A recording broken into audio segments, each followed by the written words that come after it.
So we are here at Disneyland and I wanted to take something with me to take videos and vlog, and I wanted something small, so I literally just picked up the DJI Osmo Pocket. So let's see if it's good for vlogging.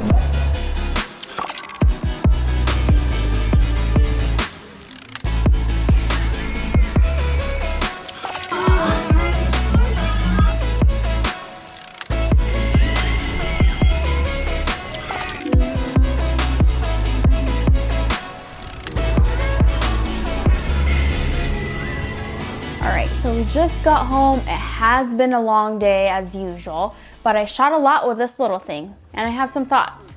My favorite part is how small it is. It's so easy to walk around with it. And if you get a little self-conscious, especially when vlogging or taking a video, this is a good way to start because it's so small, it doesn't really attract much attention.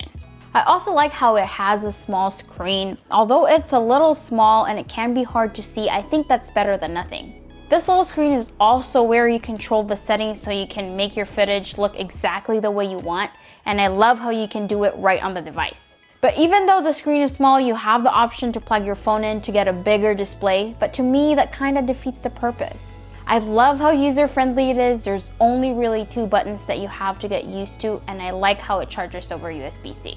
So from a hardware perspective, I love almost everything about it. But there's one thing I really don't like. I don't like how hard it is to point the camera, especially when vlogging. I know the gimbal is there to make the footage stable, but it really makes it hard to point it at something.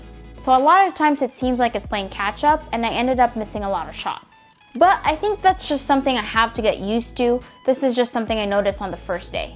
The microphone can be a little tricky because of how small it is. It can be very easily blocked, but sound-wise, it's passable. But most importantly is how the footage looks. And for the most part, it looks pretty good. So I mostly shot in 4K and descend alike so I can edit my footage afterwards. And once you get it in the computer, it's pretty impressive that it came out of this little camera.